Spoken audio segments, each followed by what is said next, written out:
11 सितंबर 2001 New York city. सुबह लोगों को आसमान से तेज आवाज सुनाई देने लगी। जब उन्होंने अपनी खिड़कियों से बाहर देखा तो ये एक पैसेंजर प्लेन था जो न्यूयॉर्क के आसमान को छूते हुए इमारतों के बीच से उड़ता हुआ जा रहा था। और इससे पहले कि लोग कुछ समझ पाते, उससे पहले ही 8:46 पर यह सीधा जाकर famous world trade centre building से टकरा गया। लोग अभी भी इस एक्सीडेंट को समझने की कोशिश ही कर रहे थे कि तभी सिर्फ 6 मिनट बाद 9:03 पर आसमान में दोबारा से एक आवाज हुई और इस बार भी एक और पैसेंजर प्लेन फुल स्पीड पर आकर दूसरी वर्ल्ड ट्रेड सेंटर बिल्डिंग से जाकर भिड़ गया। इसके अलावा उस दिन 2 प्लेन्स और क्रैश हुए, जिनमें से एक अमेरिका के पेंटागन मिलिट्री हेडक्वार्टर्स में जाकर क्रैश हुआ, जबकि लास्ट वाला पेंसिल्वेनिया के रूरल एरिया में क्रैश हुआ था। ये था इतिहास का सबसे बड़ा टेररिस्ट अटैक जो दुनिया के सबसे ताकतवर देश यानी कि अमेरिका पर टेररिस्ट ऑर्गेनाइजेशन अल कायदा द्वारा किया गया था। जिस टेररिस्ट अटैक में 6000 से लेकर 25,000 से ज्यादा लोग इंजर्ड हुए थे और ऑलमोस्ट 3000 की डेथ हो गई थी और अमेरिका को 33 से 36 बिलियन डॉलर्स का नुकसान हुआ था। इस टेररिस्ट अटैक को आज भी दुनिया में 9/11 के नाम से जाना जाता है एंड इस पूरे अटैक के पीछे सबसे बड़ा नाम था ओसामा बिन लादेन का, एक बिलियनियर का बेटा और बिजनेस एडमिनिस्ट्रेशन ग्रेजुएट, जिसे पहले तो अमेरिका ने अफगानिस्तान में यूएसएसआर के खिलाफ लड़ने के लिए फंडिंग की, एडवांस वेपन्स दिए, बट कई डिफरेंट सीरीज ऑफ इवेंट के चलते वही ओसामा बिन लादेन बाद में अमेरिका का सबसे बड़ा दुश्मन बन गया। ओसामा के एक बिलियनियर और बिजनेस ग्रेजुएट से वर्ल्ड्स मोस्ट वांटेड टेररिस्ट बनने या फिर अमेरिका के लिए काम करते हुए अमेरिका के ही खिलाफ अटैक प्लान करने तक सब कुछ छोटे छोटे इवेंट से ड्राइव हुआ एंड इवेंचुअली 9/11 का कारण बना। और ऐसे ही छोटे छोटे इवेंट्स जिनसे बाद में हमारी और हमारी आसपास की दुनिया पर एक बड़ा इंपैक्ट देखने को मिले, उन्हें साइंटिफिक लैंग्वेज में द बटरफ्लाई इफेक्ट का नाम दिया गया है। Butterfly effect. तो दोस्तों, बटरफ्लाई इफेक्ट साल 1960s में MIT यानी कि मैसाचुसेट्स इंस्टीट्यूट ऑफ टेक्नोलॉजी के प्रोफेसर एडवर्ड लॉरेंस द्वारा दी गई केओस थियरी का कॉन्सेप्ट है, जिसके मुताबिक कई स्मॉल इवेंट्स जिन्हें हम इग्नोर कर देते हैं ना, वो बाद में एक रिजल्ट लार्जर कॉन्सिक्वेंस का कारण बनता है, जिसे एक्सप्लेन करने के लिए सबसे ज्यादा बटरफ्लाई का एग्जाम्पल दिया जाता है, जिसके नाम पर इस कॉन्सेप्ट का नाम भी पड़ा है। अब इस एग्जांपल के मुताबिक एक छोटी बटरफ्लाई के अपने पंख को फड़फड़ाने से भी दूर कहीं एक बड़ा तूफान आ सकता है। इस पर एक फेमस मूवी बनी है जिसका नाम है द बटरफ्लाई इफेक्ट, जिसमें दिखाया गया है कि कैसे लाइफ में किए गए स्मॉल चेंजेस हमारे पूरे फ्यूचर को बदल कर रख सकते हैं। वैसे बटरफ्लाई इफेक्ट केवल थियरीज और मूवीज तक ही सीमित नहीं है, बल्कि ये हमारी डे टू डे लाइफ को भी इफेक्ट करता है। अब इसका रियल लाइफ इफेक्ट जो हम मेजर कर पाते हैं वो हमें सबसे ज्यादा वेदर पैटर्न में देखने को मिलता है, जहां प्रेशर एंड टेम्परेचर में थोड़े से चेंज का रिजल्ट कई बार एक बड़े ड्रामेटिक वेदर चेंज के रूप में देखने को मिलता है। इसीलिए वेदर फोरकास्टिंग के समय हर छोटी से छोटी डिटेल को भी सिमुलेशन में ऐड किया जाता है। सो जैसा कि मैंने वीडियो के शुरुआत में ही कहा कि कई स्मॉल चेंजेस का रिजल्ट 9/11 अटैक भी हो सकता है, या फिर साल 1914 में ऑस्ट्रिया के एक उत्तराधिकारी की गोली मारने से हुई हत्या से ह्यूमन हिस्ट्री की सबसे बड़ी वर्ल्ड वॉर 1 की शुरुआत हुई, जिसने मिलियंस ऑफ लोगों की जान ले ली। अब इन सभी इवेंट्स में हमें बटरफ्लाई इफेक्ट देखने को मिलते हैं, जहां कई स्मॉल चेंजेस ने पूरी दुनिया की हिस्ट्री बदल कर रख दी थी। साल 1950 में एलन ट्यूरिंग ने बटरफ्लाई इफेक्ट को एक्सप्लेन करते हुए लिखा था कि किसी एक पल में 1 सेंटीमीटर के अरबवे छोटे भाग में भी एक इलेक्ट्रॉन के थोड़े से डिस्प्लेसमेंट से 1 साल बाद किसी इंसान के एवेलांच से मारे जाने या फिर बचकर निकलने का डिफरेंस तय हो सकता है। इन शॉर्ट, लाइफ कितनी अनप्रेडिक्टेबल है इसका अंदाजा लगाना भी पॉसिबल नहीं है। किसी और की लाइफ का बटरफ्लाई इफेक्ट आपकी लाइफ और आपके परिवार की लाइफ में कब तूफान बनकर आ जाए आप इसका अंदाजा भी नहीं लगा सकते, या फिर कब आपका ही कोई डिसीजन आपकी लाइफ को डेंजर में डाल दे और आपकी जान तक ले ले, इसका अंदाजा लगाना भी पॉसिबल नहीं है। और वैसे भी हम जो जिंदगी जी रहे हैं ना, वो किसी करिश्मे से कम नहीं है, क्योंकि अकॉर्डिंग टू साइंस आपकी या मेरी, इन शॉर्ट हमारी एग्जिस्टेंस की probability capacity 1 in A 10 to the power 2.7 million है। नाउ आई डोंट नो इसे प्रोनाउंस कैसे करूं, बट नंबर जो आप अपनी स्क्रीन पर देख सकते हैं ना, अब जो इस नंबर की सीरियसनेस को नहीं समझे ना, उन्हें मैं बता दूं कि इसमें 10 के पीछे ऑलमोस्ट 2.7 मिलियन जीरोस है। और अगर आपको अभी भी ये नंबर छोटा लग रहा है तो ये भी जान लो कि हमारे पूरे यूनिवर्स में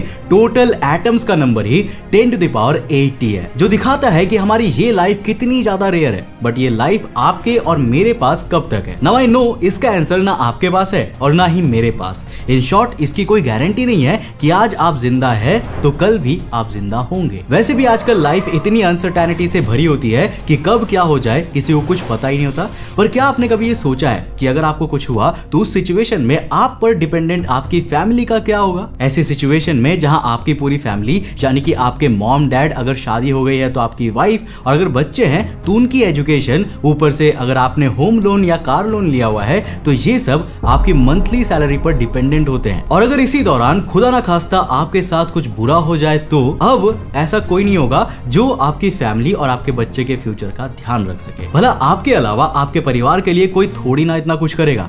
ऐसे में आखिर वो कैसे सरवाइव करेंगे? आपके बिना आपके घर की मंथली हैवी ईएमआई, आपके बच्चों की स्कूल फीस, आपके पेरेंट्स और वाइफ के एक्सपेंसेस कैसे मैनेज होंगे?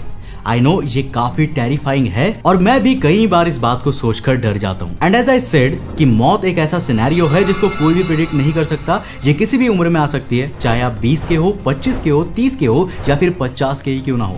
बट सवाल यहाँ पर यह है कि क्या ऐसा कोई सोल्यूशन है जिसमें हमारे बाद भी हमारी फैमिली और उनके एक्सपेंसेस का ख्याल रखा जा सके? अब अगर आप भी इस पर रिसर्च करोगे तो आपको भी मेरी तरह इसका एक ही जवाब मिलेगा और वो है term insurance. Let's understand what is term insurance. तो दोस्तों जैसे कि टर्म इंश्योरेंस दो अलग अलग शब्द से मिलकर बना है, जिसमें टर्म का मतलब है एक स्पेसिफिक टाइम पीरियड और इंश्योरेंस को हिंदी भाषा में बीमा या रक्षा भी कहा जाता है, यानी कि एक स्पेसिफिक टाइम पीरियड तक आपके परिवार को फाइनेंशियली सिक्योरिटी देना। बट कितने टाइम पीरियड के लिए?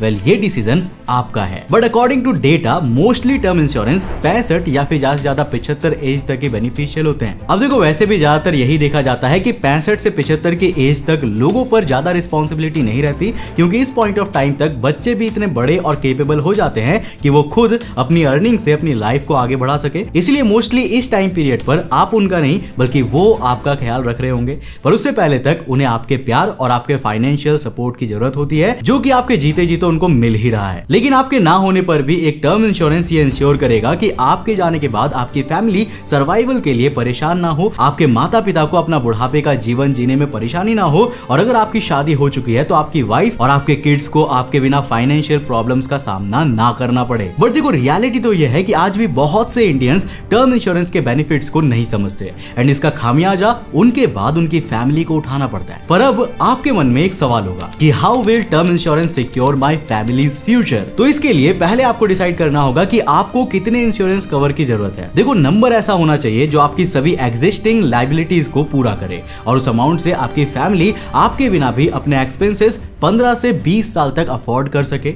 ना फॉर एग्जांपल अगर आपकी एनुअल इनकम 12 लाख है, वैसे ये सिर्फ एग्जांपल है, ये इनकम का नंबर किसी के लिए 10 लाख भी हो सकती है, किसी के लिए 5 लाख भी हो सकती है, या फिर किसी के लिए उससे भी कम हो सकती है। बट इनकम कम या ज्यादा होने से कैलकुलेशन में इतना कोई फर्क नहीं पड़ेगा। आप अपनी एनुअल इनकम के अकॉर्डिंग ये नंबर कैलकुलेट कर सकते हैं। आपको बस ट्राई करना है कि आप अपनी एनुअल इनकम का 15 से 20 गुना इंश्योरेंस कवर ले। जैसे कि अगर आपकी एनुअल इनकम 10 लाख है तब आपका टर्म इंश्योरेंस कवर 1.5 से लेकर 2 करोड़ तक का होना चाहिए। एंड यू नो कि टर्म इंश्योरेंस का सबसे बड़ा बेनिफिट ये है कि आप इसे जितना जल्दी स्टार्ट करते हैं आपके लिए प्रीमियम उतना ही सस्ता पड़ता है, और जो भी आपका प्रीमियम एक बार फिक्स हो गया ना वो कभी भी चेंज नहीं होगा, चाहे भारत या दुनिया में कितना ही बड़ा इन्फ्लेशन क्यों ना आ जाए, कितना भी बड़ा पैंडेमिक क्यों ना आ जाए। फॉर एग्जाम्पल मेरे 1 करोड़ के टर्म इंश्योरेंस का मंथली प्रीमियम ओनली 525 रुपए है और मैं कई सालों से यही प्रीमियम पे कर रहा हूं, आगे भी इतनी ही प्रीमियम पे करता जाऊंगा। जबकि आप पॉलिसी लेने में जितना लेट करोगे आपका प्रीमियम उतना ही ज्यादा लगेगा। इसके अलावा एज, हेल्थ इश्यूज जैसे कई और चीजें हैं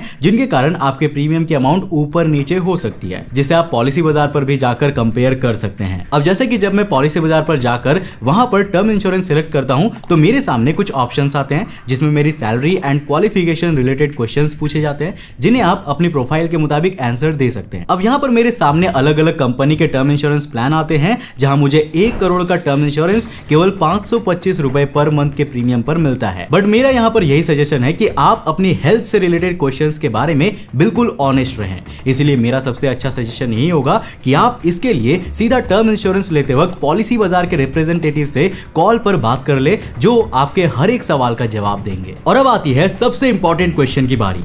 Why should you buy term insurance online rather than offline? देखो, ऑनलाइन टर्म इंश्योरेंस लेने के कई बेनिफिट्स है, जिसका सबसे बड़ा बेनिफिट तो ये है कि यहाँ आप ऑफलाइन एजेंट्स की चिकनी चुपड़ी बातों में आए बिना पॉलिसी बाजार पर कई अलग अलग कंपनी के टर्म इंश्योरेंस प्लान्स को कंपेयर कर सकते हैं।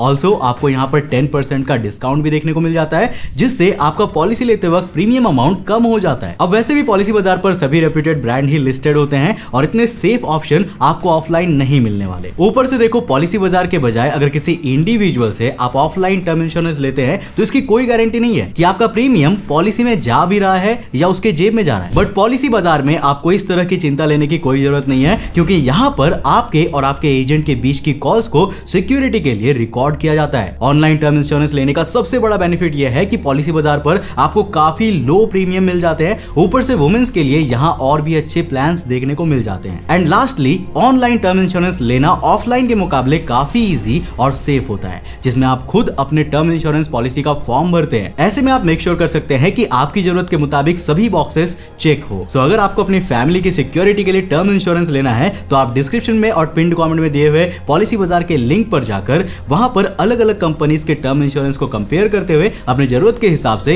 एक टर्म इंश्योरेंस प्लान ले सकते हैं। ये बस हम अपनी मेंटल पीस और फैमिली के फ्यूचर के सिक्योरिटी के लिए डालते हैं। तो उम्मीद है इस वीडियो से आपने कुछ नया जरूर सीखा होगा। अगर आप ओसामा बिन लादेन के ऊपर एक डिटेल्ड वीडियो देखना चाहते हैं ना, तो आप YouTube पर जाकर हमारे इस वाले चैनल को अभी जाकर सब्सक्राइब कर लेना। इसमें हम कुछ इसी तरह के वीडियोस लेकर आते हैं जो आपको काफी ज्यादा पसंद आएंगे। अब अगर आपको ये वीडियो पसंद आया और इससे आपको कुछ नया सीखने को मिला तो इस वीडियो को लाइक करके जाना और अपने फ्रेंड्स फैमिली के साथ जरूर शेयर करना। मैं मिलता हूं आपको नेक्स्ट एपिसोड के साथ, तब तक के लिए बाय, जय हिंद।